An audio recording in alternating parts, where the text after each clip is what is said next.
Feuerpart Nummer 3 oder 4. Heute haben wir minus 16 Grad, eine Luftfeuchtigkeit zwischen 87 und 90% und Windgeschwindigkeit sind wir bei 5 bis 8 km/h. Maximal sind 8 angegeben, aber derzeit sind es vielleicht 5. Heute werden wir mal ganz einfach schön was Leckeres kochen aus der Büchse. Eine unbeschichtete Büchse.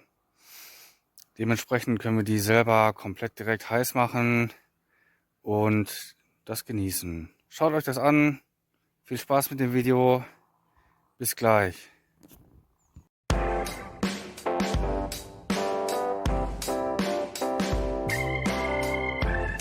Wer ist denn da schon wieder? Ja. Willst du wieder mitkommen?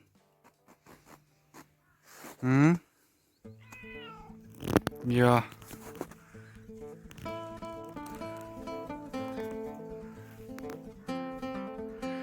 Da kommt die Katze mit, ne?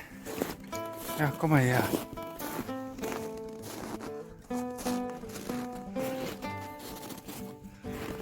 Ja, kannst auch ruhig vorgehen. Ab in die Wildnis. Sachen, die ich immer schon machen wollte. Bei minus 16 Grad in der Wildnis ein Lagerfeuer starten und lecker Bohnen essen.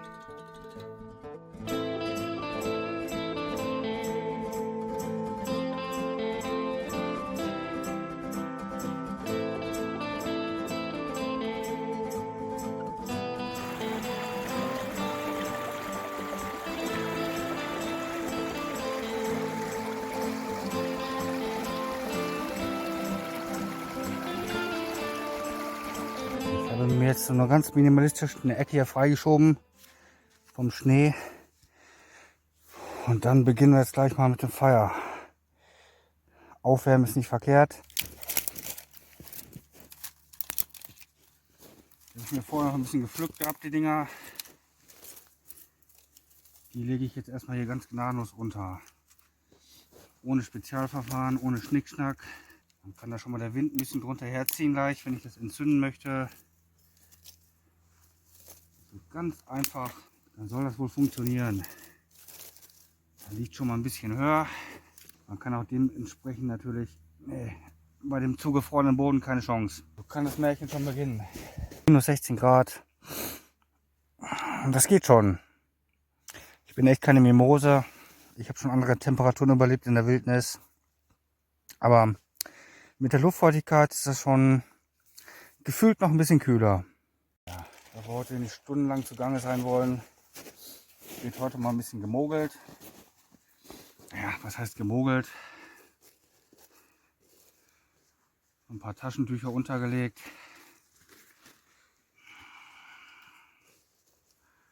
Da können wir dann gleich noch ein bisschen ein paar Magnesiumsplitter vom Feuerstahl mit drauf krümmeln.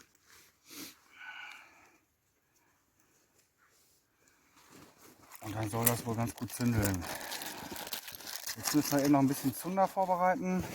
Und der Glücksbringer darf auch nicht fehlen. Darf ich vorstellen? Die Eule. Dann raspeln wir erstmal ein paar Stückchen.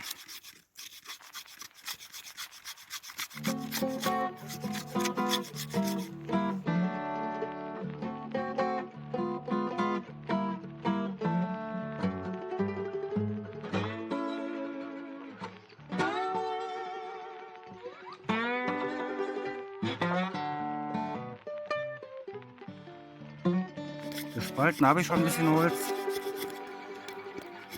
Das habe ich schon vor ungefähr einer halben Stunde gemacht. Beim Zwischenstopp im Wald. Dementsprechend muss ich jetzt erstmal nur noch ein bisschen Kleinzunder auf den Punkt bringen. Und dann können wir auch gleich schon starten mit dem Feuer.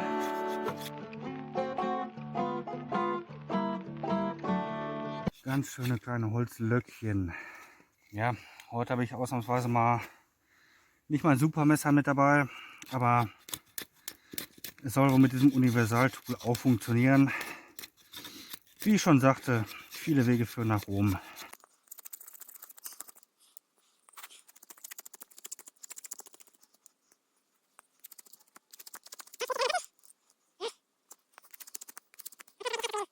Wenn man es oft gemacht hat, hat man da irgendwann so eine Routine drin.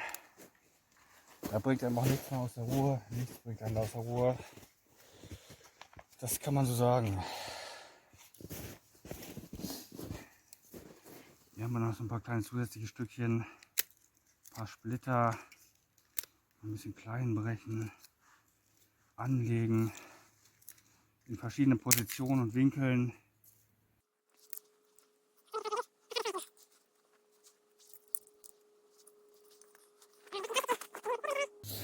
Heute nehmen wir uns mal einen kleinen Bonuszunder mit dabei. Das mache ich sogar diesmal extra. Das ist nämlich etwas, was ihr aus dem Haushalt selber kennt. Wenn ihr beispielsweise, einen Wäschetrockner benutzt.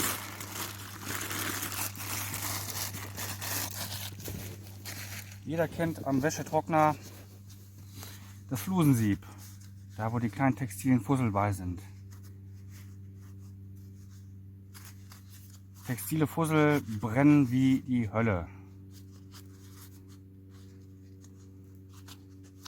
Deswegen starten wir heute mal das Feuer mit textilen Fusseln als Zunder.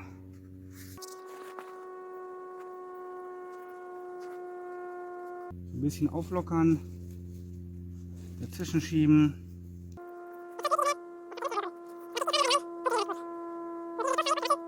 Dementsprechend hierfür prädestiniert zum Anzünden des Lagerfeuers. Aber ich muss zugeben, ich bin da optimistisch.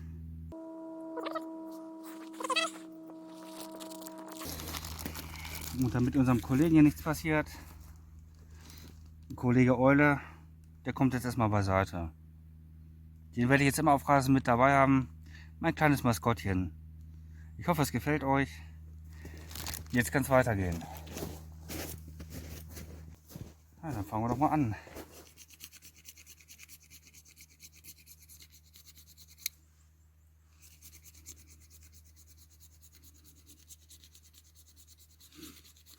Erstmal ein paar Splitter abreiben.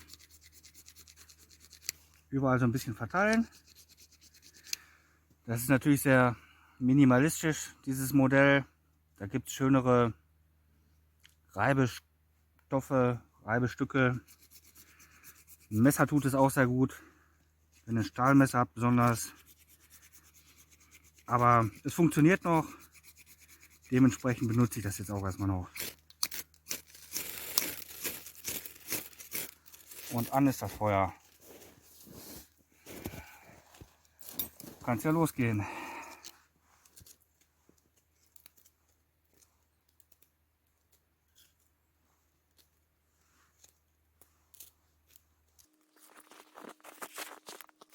Simple but works.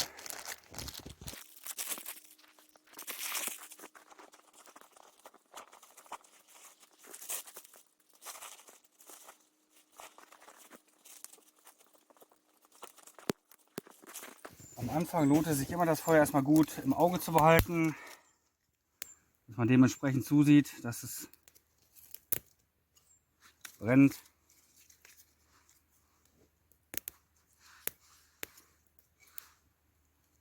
Da darf man dann nicht groß jetzt irgendwie weglaufen, sich um andere Sachen kümmern. Im Optimalfall hat man auch immer schon Holz gesammelt, so wie ich mich diesmal jetzt vorbereitet habe und dementsprechend vorher Holz gesammelt habe. Jetzt kann ich dementsprechend ganz einfach, bequem und gemütlich nachlegen, dass wir gleich eine schöne Glut beisammen bekommen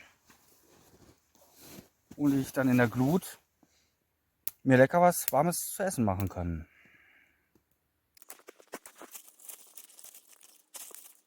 Was sind so eure Erfahrungen? Habt ihr Verbesserungsvorschläge? Habt ihr Tipps? Lasst es mich wissen. Es gibt immer die verschiedensten Wege, ein Lagerfeuer anzubekommen. Das Thema hatten wir ja schon. Da gibt es noch nicht die hundertprozentige Lösung. Aber wenn man so ein bisschen den Schädel benutzt, kriegt man das Feuer an. Auch ohne Feuerzeug.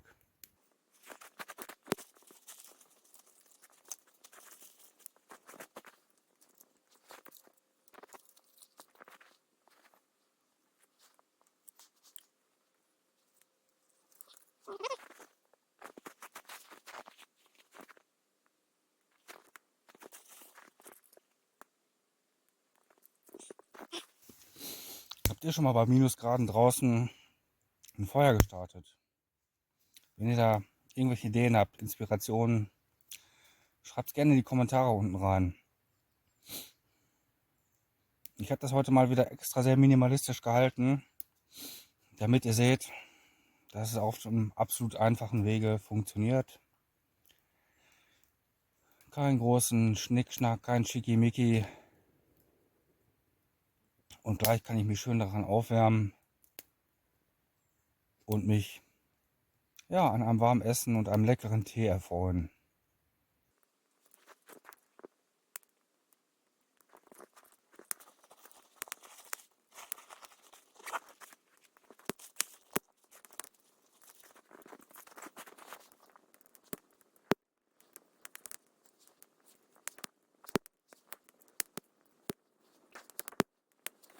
Ah, traumhaft. Traumhaft. Auch sehr schönes trockenes Holz im Gepäck. Das wird wunderbar.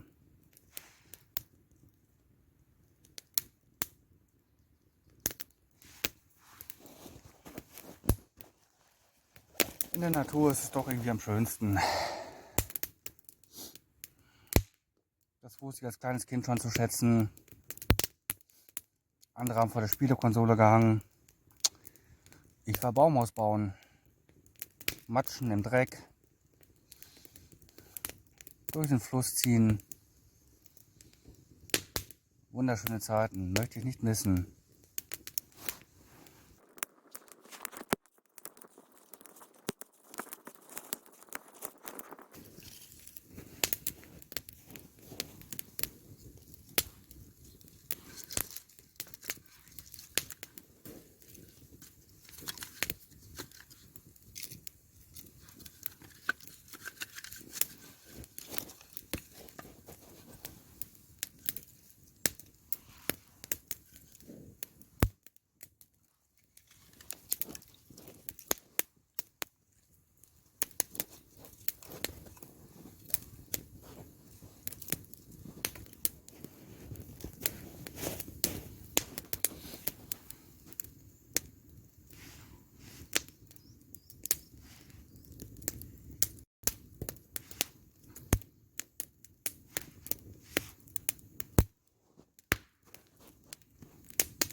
Das Schätzchen kommt da heute rein. Erstmal in die Glut. Man kann es auch in der Flamme machen. In der Glut ist ein bisschen milder. Vorher öffnen. Diese Konserve ist jetzt von innen nicht beschichtet. Keine Plastik oder ähnliche Beschichtung drin. Die kann man am Lagerfeuer erwärmen. Viele Konserven haben innen diesen weißen Plastikrand zur Versiegelung. Die sollte man dann nicht so im Feuer erwärmen oder in der Glut. Das wäre sehr gesundheitsschädlich. Bleiben lassen. Bei diesem Produkt weiß ich Bescheid. Die kann ich einfach und sicher im Feuer erwärmen und genießen.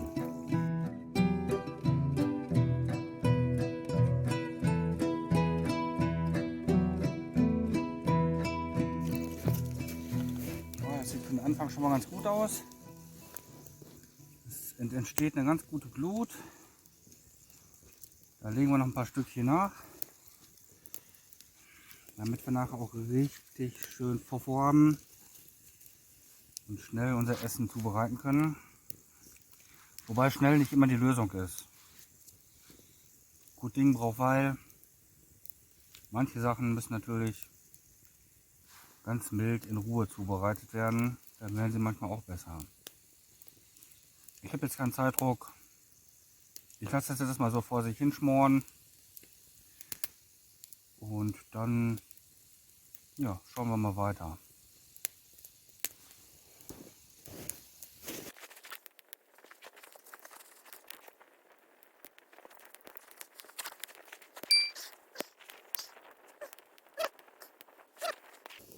Leicht geräuchert, aber es tut sehr gut. Schön warm. Bei den Minustemperaturen. Großartig.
Damit euch die Konserve nicht explodiert, kurz gesagt. Immer ganz logisch. Bisschen öffnen. Man kann sie auch einschneiden und schräg draufstellen. Das zeige ich euch beim nächsten Mal. Heute machen wir mal die ganz einfache Variante. Ich stelle sie jetzt mal so direkt mit ans Feuer dran. Ursprünglich wollte ich sie direkt in die Glut ranstellen. Können wir vielleicht gleich auch noch machen. Schauen wir mal. Hier kann sie schon mal ein bisschen aufwärmen.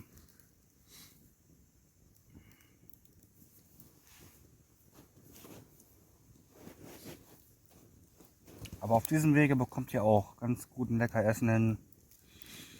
Flamme nebenher. Habt ihr auch eine gute Fläche, die erwärmt wird.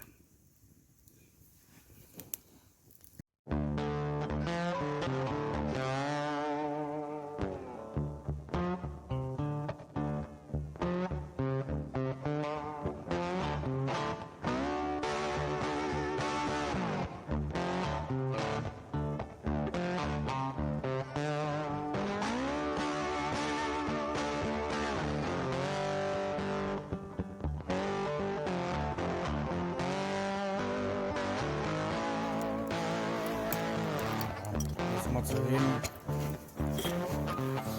Genau genommen habe ich so einen Titantopf mit dabei.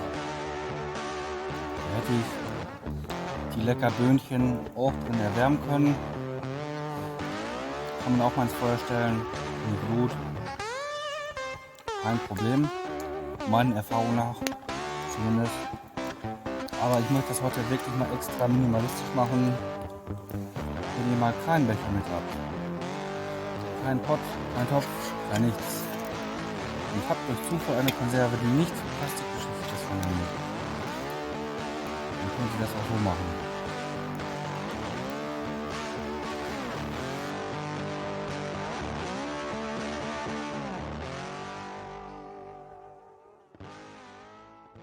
Das sieht doch immer schon mal sehr gut aus.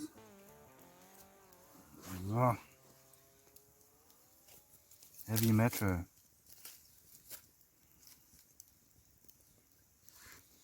Zack, da reingestellt. Ja, manche Leute werden schmunzeln, sitzen jetzt in ihrer edlen Küche. Ach, wieso so? Das will ich niemals so machen. Aber so kann man das außerhalb machen. Besonders wenn man unterwegs ist, oft viel in der Natur. So kann das funktionieren. Schauen wir doch mal schnell, wie lange die Bohnen brauchen, bis sie heiß sind. Ich glaube nicht sehr lange. Ich gebe der Sache so 1-2 Minuten.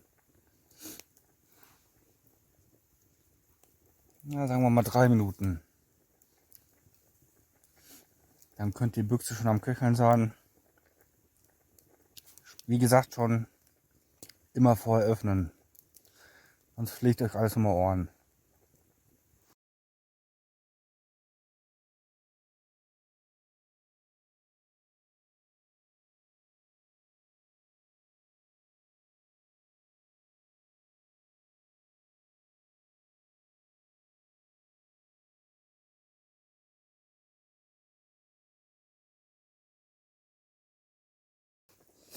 Die Büchse ist am Köcheln. Keine plastische Innenisolierung. Traumhaft. Jetzt gleich erstmal aufwärmen.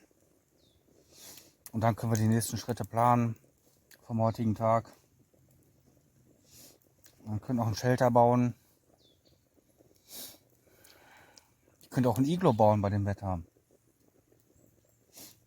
Worauf habt ihr Bock?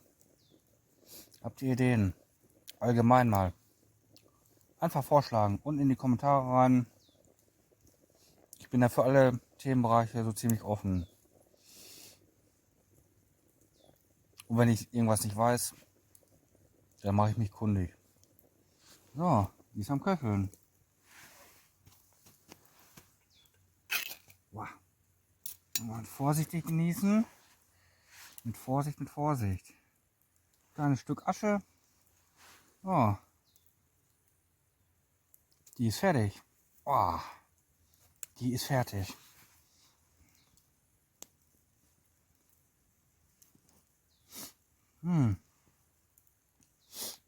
Bohnen- Tomatensoße. Simpel, aber gut. Mhm. Mhm.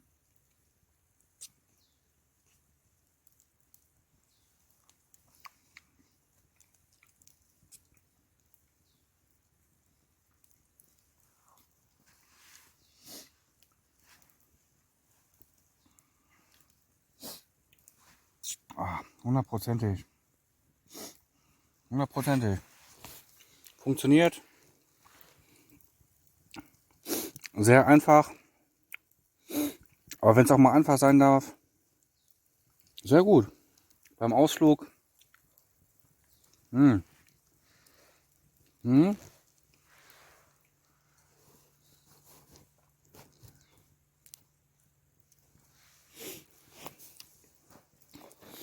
Hier ist es mittlerweile ein bisschen dunkler geworden.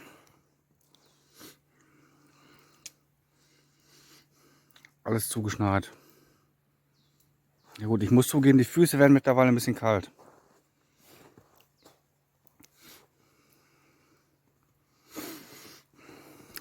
Rucksack, Beutel einfach in den Baum gehangen.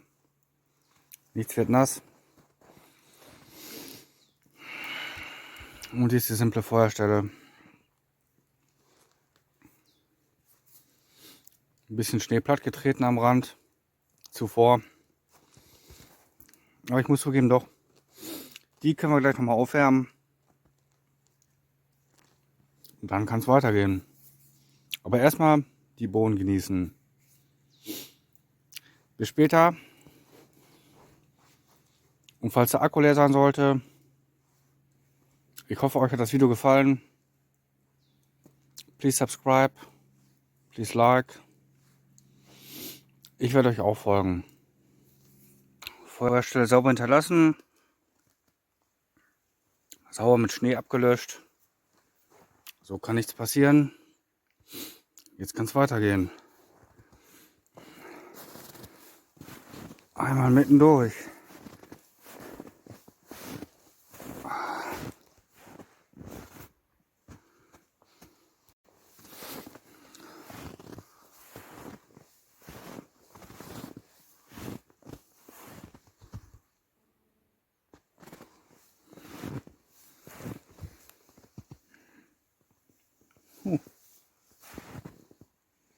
Das geht ja noch. Das geht ja noch.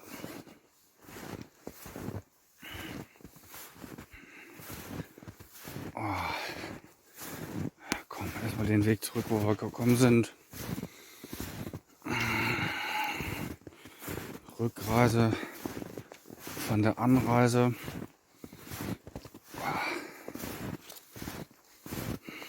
Aber was soll das Gestöhne? Im Großen und Ganzen war es wunderbar, wunderschön. Es hat sich absolut gelohnt. Ist nichts für Mimis. Aber auch die können das noch lernen.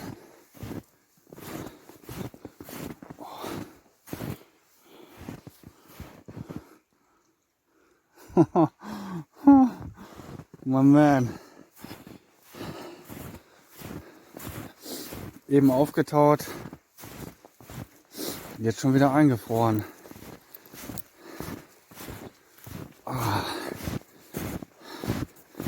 Aber wie sagt man so schön? Let's rock. So. Jetzt wird's wieder besser. Hier ist sogar schon ein bisschen platt gefahren aus der Zivilisation. Sehr schön. Schöne Grüße aus der Wildnis. Ihr sitzt jetzt wahrscheinlich im Warmen. Ja, das werdet ihr. Ich habe mir mal gedacht, ich mache mir ein Feuer im Wald. Minus 16 Grad ist zwar eine Ansage und 90% Luftfeuchtigkeit. Aber bei 5 km/h Wind noch recht erträglich. Ja, ich wünsche euch noch einen schönen Sonntag. Man sieht sich. Ciao.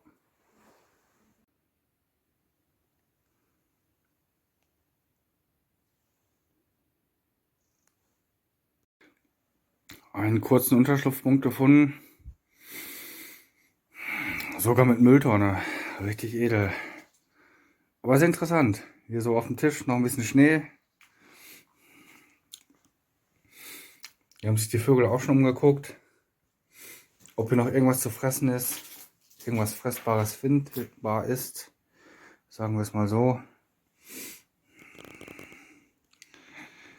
Naja.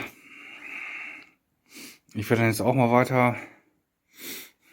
Aber es hat sich mal wieder sehr gelohnt. Ja, sehr schön sichtbar die Eisplatten unten.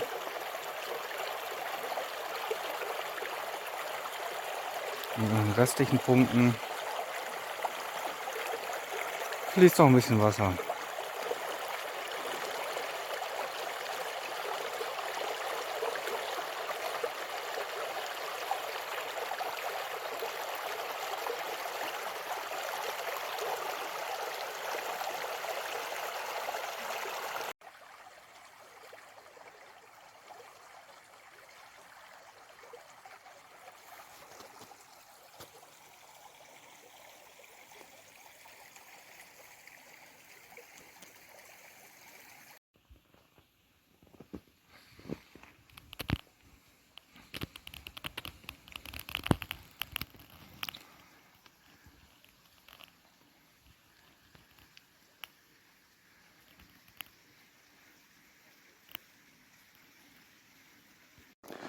Manche bleiben lieber zu Hause.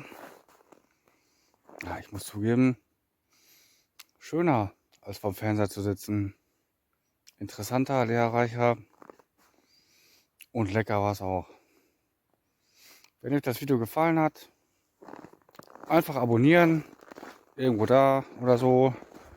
Kommentieren ist glaube ich unten und liken ist da auch noch irgendwo dazwischen. Ich unterstütze euch auch gerne. Bis zum nächsten Mal.